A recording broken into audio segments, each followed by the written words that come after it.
To சோலை சாய் சமையல். இன்றைய வீடியோவில் ஸ்வீட் தான் செய்ய போகிறோம். இந்த ஸ்வீட்டை வீட்டில் இருக்கவங்களுக்கு செஞ்சு கொடுத்தீங்கன்னா திரும்ப திரும்ப செய்ய சொல்லுவாங்க. அந்த அளவுக்கு நல்ல டேஸ்ட்டாக இருக்கும். நாட்டு சர்க்கரையை வச்சு செய்கிறதுக்கான ரொம்ப ஆரோக்கியமானது கூட. நம்ம வீடியோக்குள்ளே போகிறதுக்குன்னா நம்ம சேனல் இதுவரை சப்ஸ்கிரைப் பண்ணணும்னா பண்ணிக்கோங்க. பக்கத்தில் இருக்க பெல் பட்டன் ஆல் ஆப்ஷனை கிளிக் பண்ணி வச்சுக்கோங்க. அப்போ நம்மளோட எல்லா வீடியோ நோட்டிஃபிகேஷனில் வரும். வாங்க வீடியோக்குள்ளே போய் எப்படி செய்கிறதுன்னு பார்க்கலாம். ஃபஸ்ட்டு இந்த ஸ்வீட்டுக்கு 3/4 கப்பு நாட்டு சர்க்கரை எடுத்து இந்த பாத்திரத்தில் போட்டுக்கலாம். இதுக்கு 1 கப்பு தண்ணி விட்டுக்கலாம். பாக்கெல்லாம் எடுக்க வேண்டாம், சர்க்கரை கரைகிறதுக்கு தான். நம்ம போட்ட சர்க்கரை நல்லா கரைஞ்சிருச்சு. இதை வடிகட்டி எடுத்துக்குவோம்.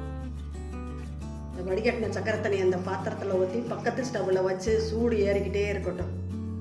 இந்த கடாயில் 1/2 கப்பு நெய் ஊற்றிக்கலாம். இந்த நெய்யில் 1 கப்பு கடலை மாவாக போட்டுக்கலாம். நல்லா வாசனை வர வரையும் நல்லா கிளறி எடுத்துக்கலாம். இந்த மாதிரி நெய்யிலே நல்லா கிளறிக்கணும். வாசனை வர வரையும். பச்சை வாசனை அடிச்சிச்சுன்னா வயிறு வலிக்கும் சாப்பிடும்போது. இந்த மாதிரி பொரிஞ்சு வேகுது பாருங்க, கடாயிலே ஒட்டாம நல்லா வாசனையும் வருது. மைசூர் பாக்கு மாதிரி வருது பாருங்க. 2 ஸ்பூன் பால், காய்ச்சின பால் எடுத்து வச்சிருக்கிறேன், அதை ஊற்றிக்கலாம். இது டேஸ்ட்டுக்காக பால் ஊற்றுறோம். டேஸ்ட்டு நல்லாயிருக்கும். பால் ஊற்றுறோம், பால்கோவா மாதிரி வந்துருச்சு பாருங்க. இந்த டயத்தில் நம்ம சர்க்கரை கரைய வச்சுருக்கோம்ல,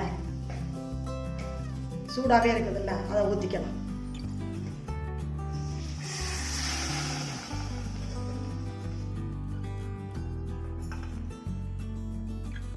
நல்லா கலரிக்கலாம். கட்டியெல்லாம் உட விட்டுரும்.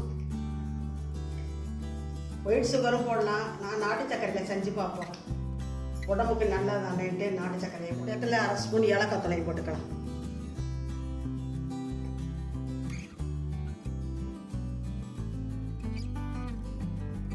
பாதாம் முந்திரியெல்லாம் துருவி வச்சிருக்கேன் பாருங்க, பொடியா.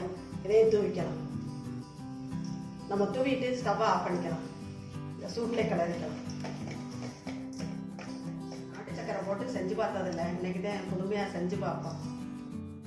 ஹெல்த்தியானதாக சாப்பிடலான்ட்டு நாட்டு சர்க்கரை போட்டே நல்லா இருக்கு.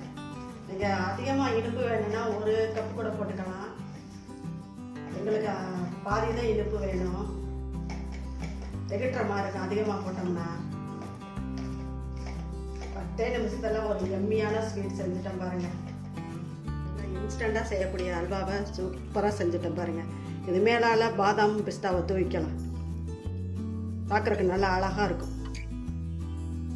இதே மாதிரி நீங்களும் செஞ்சு பாருங்கள். ஹெல்த்தியான அல்வாவை செஞ்சு பார்த்துட்டு எப்படி இருந்துச்சுன்னு கமெண்ட்ஸில் சொல்லுங்கள். இந்த வீடியோ பிடிச்சிருந்தா லைக் பண்ணுங்கள், ஷேர் பண்ணுங்கள். நம்ம சேனலுக்கு மறக்காமல் சப்ஸ்கிரைப் பண்ணுங்கள். நன்றி, வணக்கம். அடுத்த வீடியோவில் பார்க்கலாம்.